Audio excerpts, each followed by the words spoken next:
Menteri Koordinator Politik Hukum dan Keamanan Mahfud MD tidak mempermasalahkan dugaan kasus pemerasan SYL jika diambil alih oleh Mabes Polri. Kembali terjadi penipuan properti di Kota Rembang.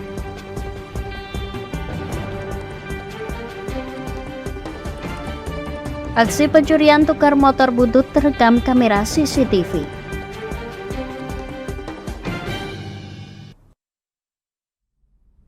Selamat sore pemirsa, bersama saya Puji Lestari. Inilah Jateng hari ini.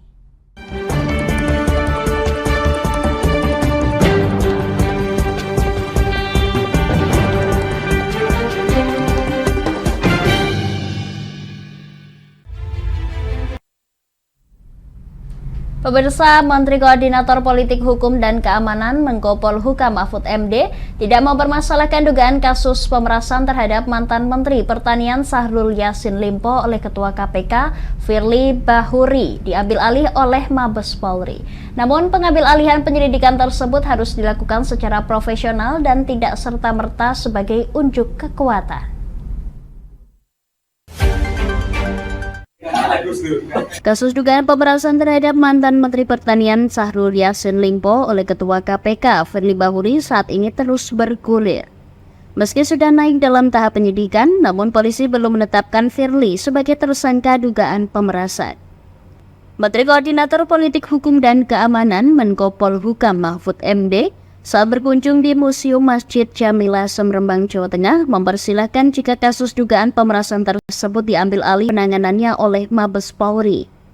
Namun penanganan kasus tersebut harus dilakukan secara profesional sehingga bukan sebagai ajang unjuk kekuatan. Pihaknya meminta dalam penanganan kasus tersebut jangan sampai ada unsur politisasi. Dugaan kasus SYL, Pak, nantinya bagaimana, Pak, ini, Pak? Kasus apa? Dugaan pemerasan SYL, Kementan. Nantinya akan dilimpahkan ke Mabes atau seperti apa? Oh ya, belum dijadikan tersangka. Sudah, ya polisi kan punya punya pedoman hukum, punya aturan-aturan yang jelas, jangan sampai terjadi hanya untuk unjuk kekuatan, tetapi harus berdasar bukti hukum yang cukup. Kita tentu tidak bisa menghalang-halangi proses hukum yang sedang berlangsung. Silakan saja, tetapi harus profesional dan bisa dinilai oleh publik secara terbuka. Apakah dugaan atau sangkaan terhadap Syahrul Yassin Limpo benar, dugaan terhadap Firly Bahuri benar apa tidak, itu harus dikerjakan secara profesional dan terbuka agar orang bisa menilai mana yang benar, mana yang salah. Tidak boleh ada politisasi, terutama di era-era ini waktu menjelang pemilu. Mahfud MD juga menambahkan kasus SYL tersebut harus dikerjakan secara profesional tanpa ada intervensi. Selain itu juga harus terbuka agar nantinya bisa kelihatan mana yang benar dan mana yang salah. Dari Rembang, Vicky Rio, Lingkar TV melaporkan.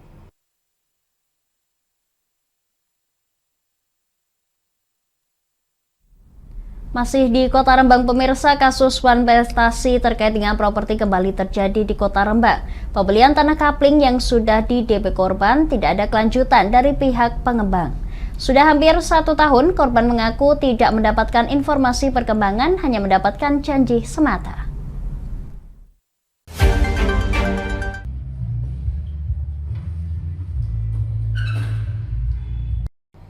Adapun kronologi dari salah satu korban, Indang, bahwasannya ia dahulu ditawari seorang teman agar dia mengambil 4 kapling yang lokasinya berada di Ngotet. Saat itu dirinya diminta menyerahkan DP terlebih dahulu sebagai tanda jadi dengan nominal 4 juta 4 kapling. Setelah itu pada tanggal 31 Mei 2021, Endang dan suaminya harus melunasi DP sebanyak 80 juta rupiah. Setelah melunasi DP tersebut, pihak pengembang properti menyatakan akan memberi sertifikat pada Desember 2022. Namun hingga hari ini sudah hampir 1 tahun, ia dan suami hanya mendapatkan janji tanpa ada kejelasan. Ida Setiawati dan Haryono Simon yang merasa ditipu setelah berbulan-bulan tidak ada kepastian dan kejelasan, kini hanya menuntut uang DP yang sudah diserahkan ke pengembang dikembalikan. Ini saya sebagai korban dari MAP Property Saya tuh kepincut ya Pak, saya ambil 4 kapling waktu itu. Yang waktu itu diminta DP dulu, DP-nya yaitu pertama itu 4 juta 4 kapling. Awalnya itu loh untuk tanda jadinya itu ya. Tanggal 31 Mei tahun 2021 ini saya harus melunasi DP-nya, yaitu satu kapling itu sejumlah 20 juta. Jadi saya ambil 4 kapling itu, jadi saya harus melunasinya itu totalnya 76 juta. Jadi yang DP-nya kan 4 juta, jadi semua global itu 80 juta. Sertifikat jadi itu bulan Desember tahun 2022. Tapi sampai kenyataannya sampai ini tahun 2023 ini sampai bulan Oktober ini ya, itu sampai sekarang nggak ada kepastiannya. Saya sama bapaknya selalu datang ke sana, selalu dijanji-janji. Ini saya merasa ditipu, saya merasa keberatan, terus akhirnya saya sama bapaknya sepakat untuk menggandeng sama bapak pengacara ini, bapak ini sebagai pendamping saya nanti. Iya, Glenland. 80 juta 4 kapling DP. Untuk sertifikat keluar tuh setelah lunas. Sertifikat keluar nanti sudah jadi kita lunasi. Tapi sertifikatnya keluar tuh bulannya Desember 22. Harusnya sertifikatnya jadi ya. Jadi. Tapi sampai sekarang. Jadi mundur 1 tahun. Dari kuasa hukum korban, Muni mengatakan persoalan ini adalah pengingkaran proses jual beli kapling. Menurut fakta dalam perjanjian, bahwasannya kliennya diingkari dengan belum munculnya sertifikat pada Desember 2022 hingga saat ini. Persoalan yang menimpa kepada klien kami. Jadi inti persoalannya adalah satu sebetulnya. Jadi di sini terdapat pengingkaran. Jadi pengingkaran perjanjian dalam proses jual beli kapling. Nah, fakta dalam klausul tersebut ternyata klien kami diingkari. Jadi pada akhir Desember 2022 harusnya sudah mendapatkan hak atas jual beli tersebut berupa sertifikat disertai dengan pembayaran mas kekurangan dari DP yang total semuanya dari 4 kapling ada 80 juta. Namun sampai 2023 bulan 10 ini klien kami belum mendapatkan haknya. Tuntutannya sebetulnya klien kami udah nggak mau lah urusan lagi dengan soal jual beli tanah itu. Intinya uang DP dikembalikan.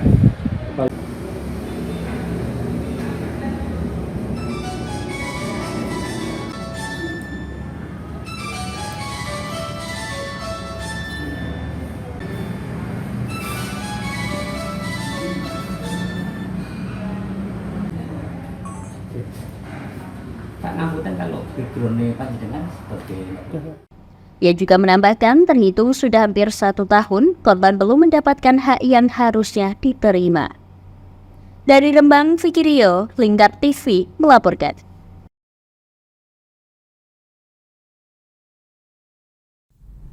Pemirsa, kami akan jeda sejenak, tetap bersama kami di Jateng hari ini.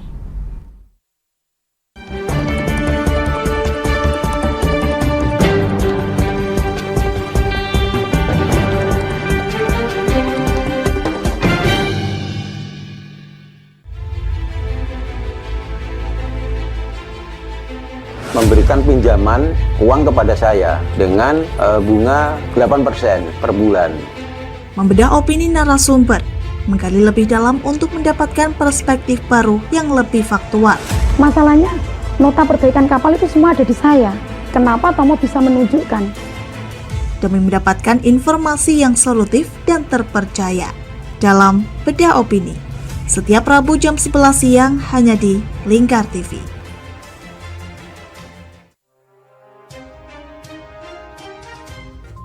Inilah ketiga anggota komplotan pencuri spesialis pecah kaca mobil setelah melakukan penggelapan 20 sepeda motor dan 2 unit mobil dengan modus retard. Merangkum semua peristiwa sebagai berita yang penuh fakta. Bersama Puji Lestari, saksikan Jateng hari ini setiap Senin hingga Sabtu jam 4 sore hanya di Lingkar TV. Bersama saya Galus Kargnanti dalam Sapa Jateng Lingkar TV. Melintas di daerah Sukolilo dikejar sama petugas bea cukai, ketangkap. Membahas dan menyuguhkan beragam potensi dari berbagai daerah di Jawa Tengah, ditemani narasumber-narasumber handal di bidangnya. Pencegahan dari awal mulai dari perilaku hidup bersih sehatnya juga harus dijaga seperti itu. Kami siap menyapa Anda dalam Sapa Jateng. Setiap Selasa jam 11 siang hanya di Lingkar TV.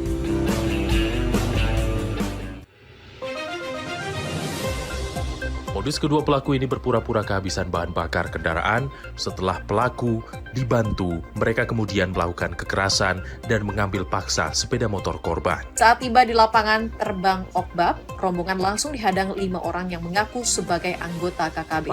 Yakni melakukan bujuk rayu kepada korban yang merupakan santriwati pada momen kegiatan belajar mengajar khusus.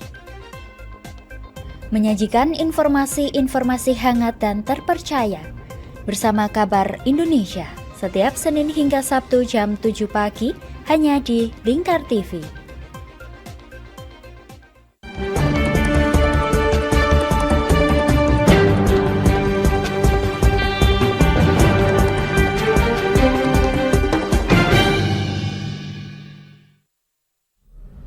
Anda masih menyaksikan Jateng hari ini, pemirsa. Aksi pencurian dengan modus tukar motor butut terekam kamera CCTV. Pelaku beraksi di salah satu ruko tempat servis laptop, membawa kabur sepeda motor dan meninggalkan motor bututnya.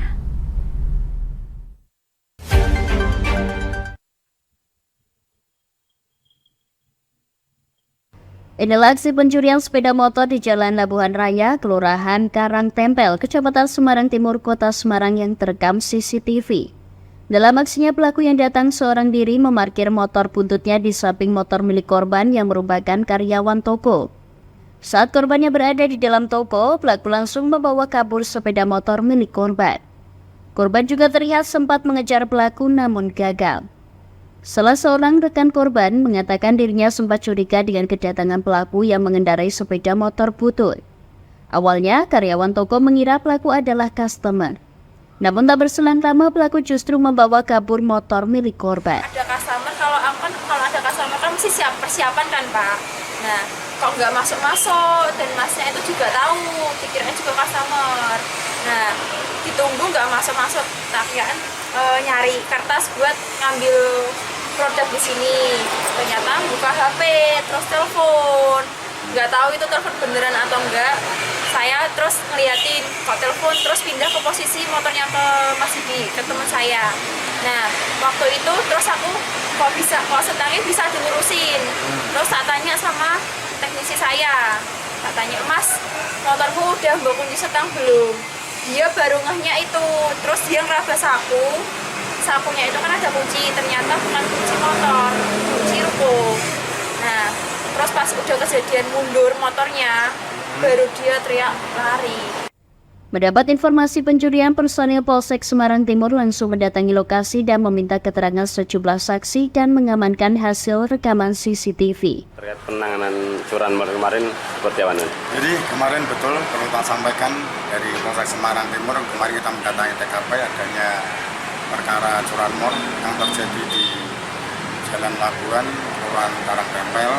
Untuk unit fungsi kemarin kita ke TKP, kita dapati bahwa di TKP ada kendaraan bermotor yang ditinggalkan, yaitu satu unit sepeda motor Honda Fit yang tidak berplat nomor. Untuk kendaraan yang dicuri oleh pelaku atau yang diambil itu Honda Beat. Untuk saat ini juga kita mengumpulkan petunjuk berupa rekaman CCTV yang ada di sekitar TKP. Itu modusnya tuh emang ditukar atau gimana? Betul sekali, jadi modus yang dilakukan oleh pelaku adalah dengan cara menukar. Pelaku mengendarai sepeda motor Honda Fit, kemudian parkir di samping Honda Fit yang menjadi sasaran pelaku, kemudian berpindah, ngambil sepeda motor Honda Fit dibawa pergi. Kasus pencurian sepeda motor dengan modus tukar motor saat ini masih dalam penanganan unit Reskrim Polsek Semarang Timur dan Satreskrim Polrestabes Semarang. Sementara itu, sepeda motor yang ditinggal pelaku sudah diamankan di Mapolsek Semarang Timur sebagai barang bukti dan guna penyelidikan lebih lanjut. Dari Semarang, Hinufan, Lingkar TV melaporkan.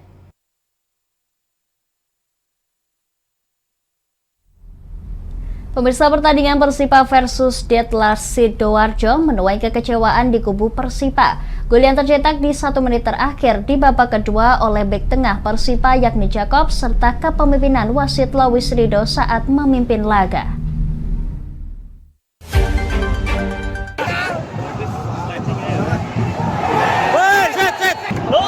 Lanjutan laga Liga 2 antara Persipa dengan Detlas Sidoarjo bikin geleng kepala.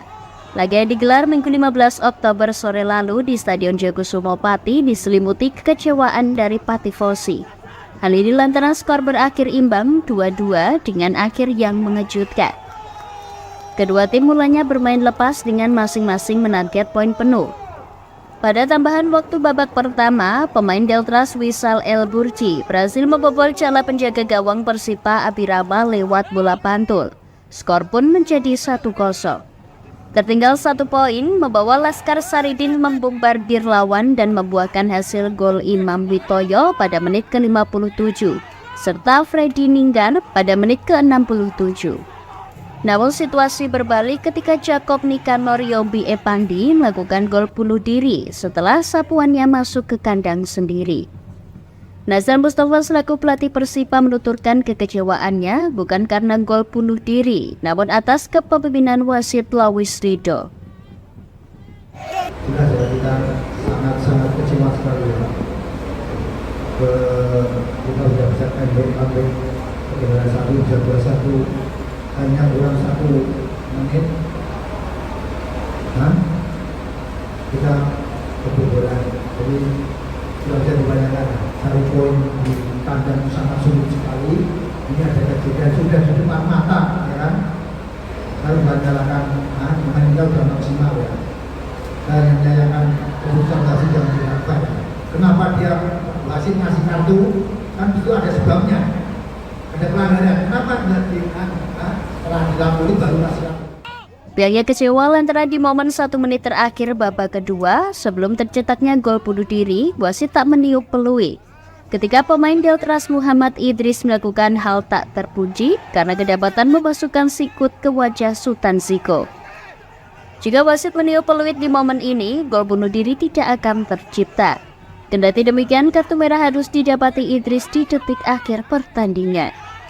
Dari Pati, Mutia Parasti, Lingkar TV melaporkan.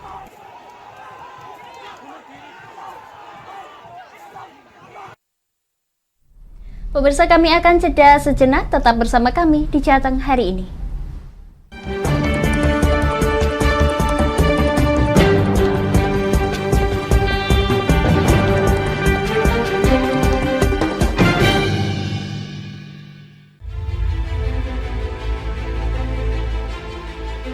Memberikan pinjaman uang kepada saya dengan bunga 8% per bulan. Membedah opini narasumber, menggali lebih dalam untuk mendapatkan perspektif baru yang lebih faktual. Masalahnya, nota perbaikan kapal itu semua ada di saya. Kenapa Tomo bisa menunjukkan? Demi mendapatkan informasi yang solutif dan terpercaya. Dalam Bedah Opini, setiap Rabu jam 11 siang hanya di Lingkar TV.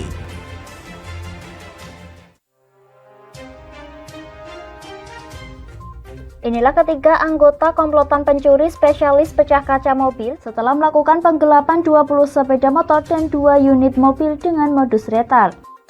Merangkum semua peristiwa sebagai berita yang penuh fakta. Bersama Puji Lestari, saksikan Jateng hari ini setiap Senin hingga Sabtu jam 4 sore hanya di Lingkar TV. Bersama saya Galus Kargnanti dalam Sapa Jateng Lingkar TV. Melintas di daerah Sukolilo dikejar sama petugas bea cukai, ketangkap. Membahas dan menyuguhkan beragam potensi dari berbagai daerah di Jawa Tengah, ditemani narasumber-narasumber handal di bidangnya. Pencegahan dari awal mulai dari perilaku hidup bersih sehatnya juga harus dijaga seperti itu. Kami siap menyapa Anda dalam Sapa Jateng. Setiap Selasa jam 11 siang hanya di Lingkar TV.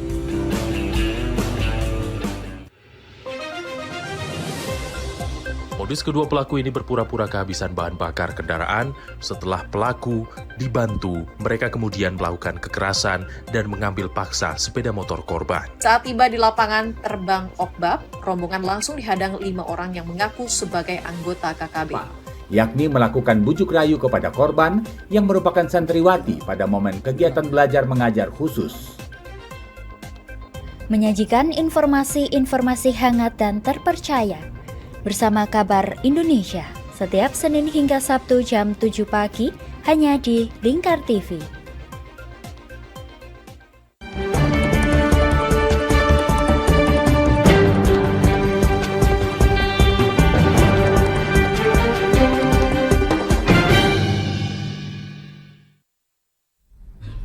Anda masih menyaksikan Jateng hari ini, pemirsa. Kejuaraan pencaksilat Muria Open tahun 2023 telah rampung dan sukses melahirkan bibit-bibit atlet dari lintas usia. Kedepan kejuaraan ini bakal dinaikkan levelnya hingga ke tingkat nasional.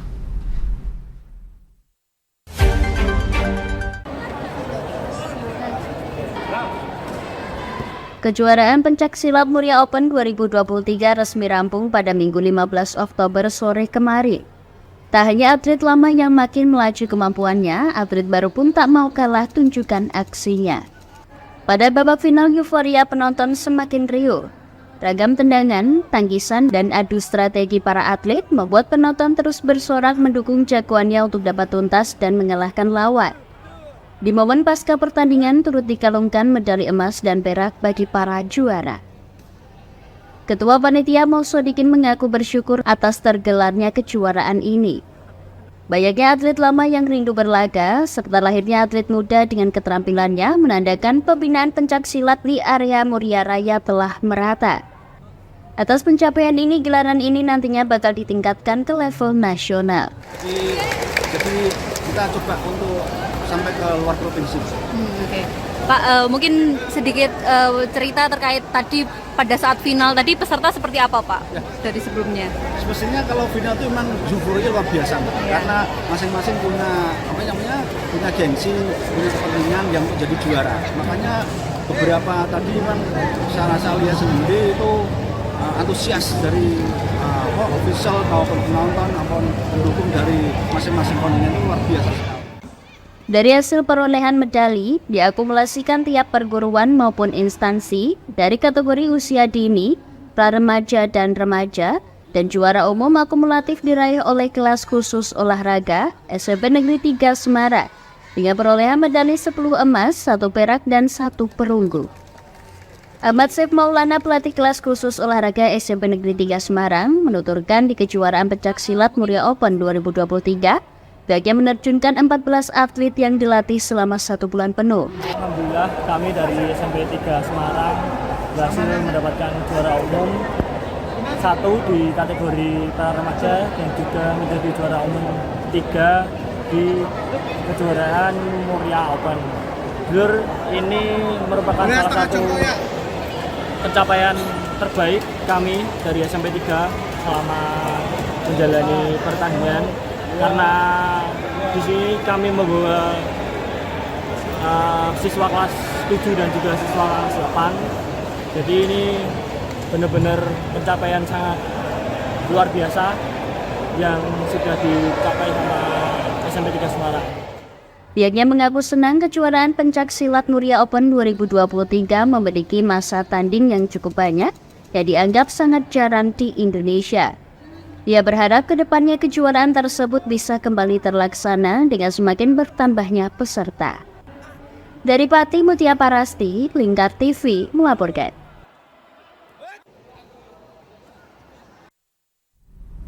Pemirsa, pembahasan Raperda Tanggung Jawab Sosial dan Lingkungan Perusahaan atau CSR masih mengalami kebuntuan lantaran belum ada kesepakatan dengan pihak eksekutif.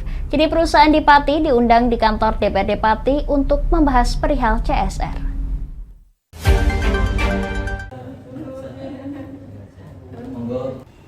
Belum rampungnya Raperda Tanggung Jawab Sosial dan Lingkungan Perusahaan TJSLP atau CSR menjadikan terus bergulirnya pembahasan.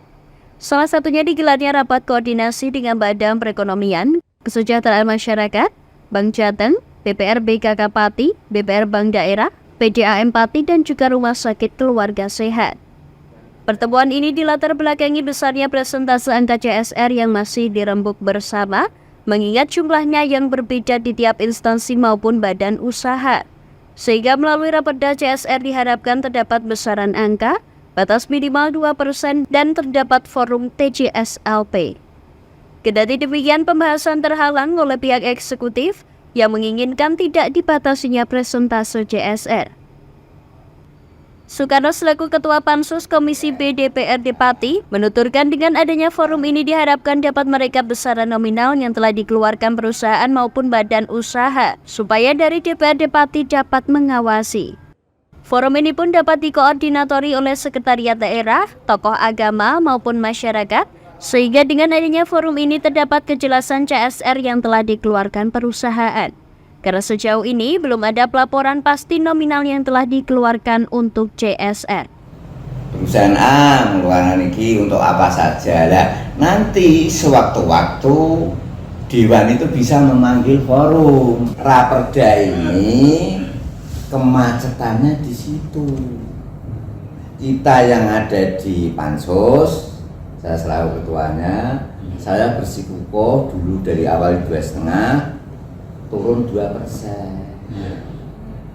Tapi pihak eksekutif jangan dibatasi dengan alasan nanti itu memberatkan. Memberatkan apa? Selama ini juga mengeluarkan KSC aja sekitar 1%. Nah kita seandainya turun 1,5 tidak apa-apa, tapi ada batasnya. Soekarno menambahkan, CSR dari Bank Jateng senilai sesuai aturan besarnya 3%, senilai dengan 1,94 miliar. PDAM 2% senilai 90 juta rupiah dan dari Rumah Sakit Keluarga Sehat senilai 1%. CSR tersebut diharapkan dapat diarahkan sesuai dengan Undang-Undang Nomor 13 Tahun 2011 mengenai pengentasan kemiskinan, yang di dalamnya mengarah ke upaya pengentasan kemiskinan, penanganan stunting, lembaga pendidikan, kebudayaan, dan UMKM. Dari Pati Mutia Parasti, Lingkar TV melaporkan. Pemirsa, persoalan Raperda CSR ini juga mendapatkan sorotan dari Ormas Mantra, dan di sini di studio kami telah bergabung bersama kami Ketua Ormas Mantra beserta pimpinan redaksi Koran Lingkar, Nailin RA, yang akan memaparkannya untuk Anda. Silakan rekan Nailin. Terima kasih Puji. Persoalan Raperda Tanggung Jawab Sosial dan Lingkungan Perusahaan ini sudah terkatung-katung bertahun-tahun. Dari pihak Dewan sendiri berharap bahwa pihak eksekutif segera memberikan persetujuannya. Nah, di sini juga saya sudah terhubung dengan Ketua Ormas Mantra, Bapak Cahya Basuki, atau yang biasa dipanggil dengan Pak Yaya gitu. Pak Yaya, mengapa ini Ormas Mantra ikut mengawal Raperda CSR ini? Ya, terima kasih ya atas waktu dan tempat. Pertama-tama saya ucapkan terima kasih kepada anggota Dewan Daerah Kabupaten Pati yang menyoroti hal ini CSR, dan ya luar biasa karena berani bersikap akan membuat pansus Raperda CSR Kabupaten Pati. Ya, luar biasa, dan ini bukan bertahun-tahun, mungkin 10 tahun ya. Kita menunggu, bukan menunggu ya, nggak jelas. Janjane napaliki CSR ono pora kan gitu bahasa Jawanya. Nah, selama ini nggak pernah kedengaran itu. Bukan masalah nggak jelas, nggak pernah dengar namanya CSR dari perusahaan itu bentuknya seperti apa, nggak pernah. Dan menurut Ormas Mantra sendiri, mengapa ini harus dikawal dengan secara ketat? Oleh sebab itu kita harus mengawal. Karena apa? Karena salah satu manfaat CSR itu kan untuk manfaat ke masyarakat ya, kepentingan keperluan masyarakat sekitar perusahaan itu atau masyarakat Pati pada umumnya. Nah, ini luar biasa. DPRD luar biasa memberi langkah yang sangat tepat, akan dibuat pansus Raperda CSR. Nah, kenapa Mantra menyikapi hal CSR ini? Karena memang dengan CSR ini harapan Mantra atau masyarakat saya sebagai aktivis di Ormas Mantra itu perusahaan bisa membantu bagaimana caranya membangun kesejahteraan masyarakat sekitar perusahaan ataupun seluruh masyarakat Kabupaten Pati pada umumnya. Nah, oleh sebab itu kita harus benar-benar mengawal janjinya di Pati ini CSR-nya berapa sih? Ya, CSR perusahaan ya maksud saya. Ya.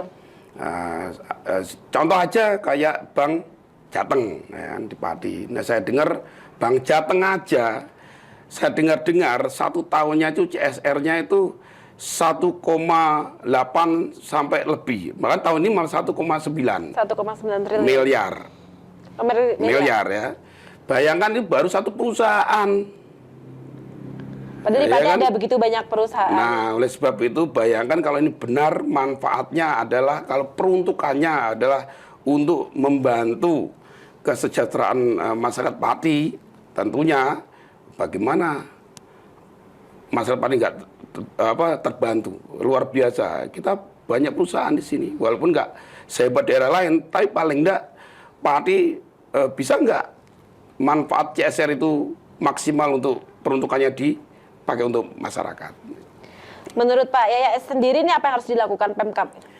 Ya kalau saya sendiri sih berharap ya, sangat-sangat berharap Pemkab harus transparan lah, ya kan, harus transparan. Janjinya itu tadi saya bilang di Pati ini ada berapa sih CSR perusahaan-perusahaan di Pati ini.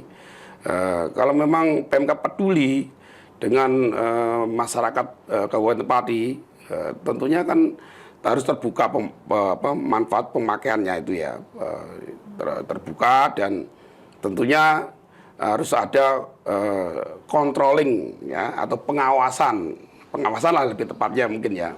Nah controlling kan kayaknya lebih, pengawasannya tuh ke siapa kan gitu. Jangan asal make. Lah selama ini kita nggak pernah dengar untuk apa CSR ini, dan nggak pernah tahu, karena ya, itu merasa bahwa sebagai perwakilan dari ormas masyarakat harus mengawal secara melekat untuk penggunaan CSR ini di mana gitu. Ya baik, terima kasih Pak Cahya Basuki. Kita berharap bahwa Raperda CSR ini segera clear dan Pemkab juga segera bisa mau membuka transparansi untuk anggaran penggunaan dari CSR ini. Tambahan lagi sedikit Mbak, ya PJ Bupati ya harus siap dong membantu juga. Pengawalan Raperda ini harus cepat selesai, biar jelas. Iya, apalagi setelah bertahun-tahun terkatung-katung dan selama ini tidak ada keterbukaan ke publik mengenai penggunaan dana CSR. Ya, bagaimana dia bisa membangun Pati? CSR aja nggak jelas. Ini dulu aja diselesaikan CSR ini peruntukannya seperti apa. Yang dari Bank Jateng ini kemarin menyampaikan dapat 1,8 pemberian CSR ke Pemkab untuk apa, ini dulu aja selesaikan. Baru bisa bilang peduli sama Pati ya gitu.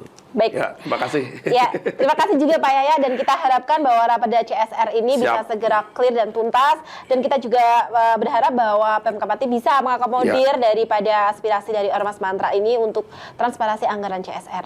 Saya Nadine RA, kembali ke Puji. Pemirsa, seorang nenek berusia 62 tahun, seorang janda warga desa Ketanggungan, Kabupaten Brebes, Jawa Tengah mengalami lumpuh sejak beberapa bulan terakhir. Dirinya terpaksa makan dan tidur di teras karena hidup sendirian, tidak ada yang membantu keluar masuk rumah.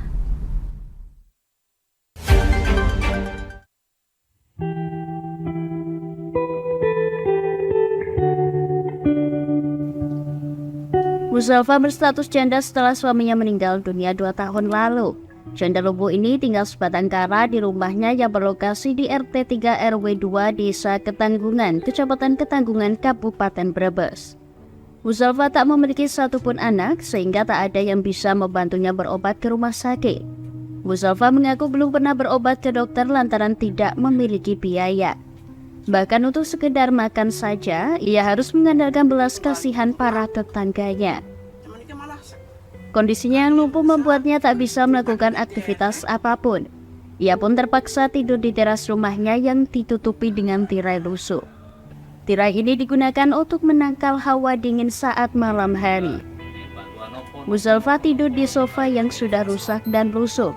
Terdapat 2 sofa panjang di teras tersebut, satu untuk tempat tidurnya dan satu lainnya untuk tamu tetangga yang berkunjung. Di tempat tersebut juga ada kipas angin lusuh dan satu meja berukuran besar untuk menaruh air minum dan makanan, serta perlengkapan kebutuhan lain. Udah berapa tahun nggak bisa jalan? Berarti belum setahun kan? Wah, enggih. Gara-garanya apa tuh? Jatuh. Kepleset. Udah pernah diobatin? Belum. Belum. Bu menempati rumah ini sendirian, Bu? Iya, sekarang sendirian. Bapak udah meninggal? Iya. Udah berapa lama meninggal? 2 tahun. 2 tahun ya. Oke. Nah ini tidurnya di teras kayak gini, Bu? Iya. Kalau malam caranya gimana tuh biar nggak dingin? Itu ntar diselerek, tambah plastik itu tuh. Tutup dipakoni ya. Paku ya? Iya. Bu, untuk ini kan Ibu nggak bisa kerja nih. Untuk makannya sendiri bagaimana? Ya, rencang, sederet. Pada kasih? Iya. Tetangga pada ngasih juga kalau setiap hari ada ya, Bu ya? Iya.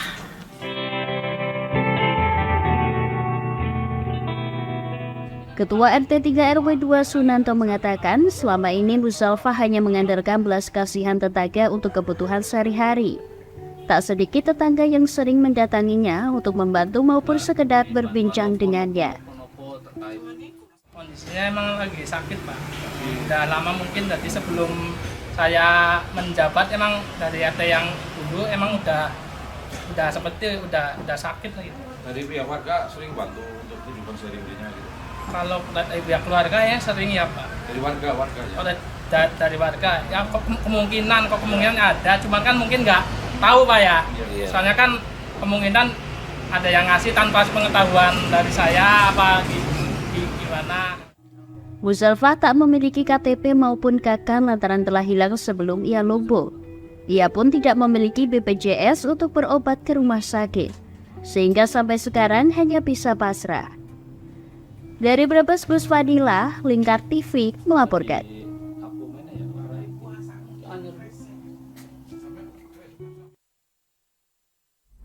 Pemirsa, bagi Anda yang ketinggalan update berita Jateng hari ini, kami telah merangkumnya dalam Flash News CHI berikut ini.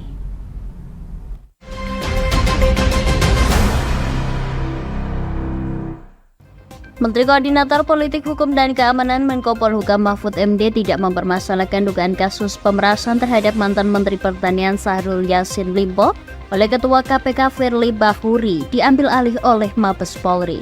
Namun pengambil alihan penyelidikan tersebut harus dilakukan secara profesional dan tidak serta-merta sebagai unjuk kekuatan. Kasus uang prestasi terkait properti kembali terjadi di Kota Rembang. Pembelian tanah kapling yang sudah di DP korban tidak ada kelanjutan dari pihak pengembang. Sudah hampir 1 tahun korban mengaku tidak mendapatkan informasi perkembangan, hanya mendapatkan janji semata. Aksi pencurian dengan modus tukar motor butut terekam kamera CCTV. Pelaku beraksi di salah satu ruko tempat servis laptop, membawa kabur sepeda motor dan meninggalkan motor bututnya. Pertandingan Persipa versus Delta Sidoarjo menuai kekecewaan di kubu Persipa.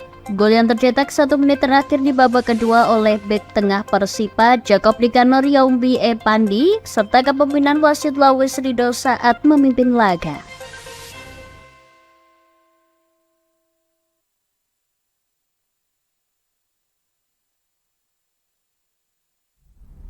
Demikian Jateng hari ini pemirsa, saya Puji Lestari dan kerabat kerja yang bertugas pamit dari hadapan Anda. Terima kasih dan sampai jumpa.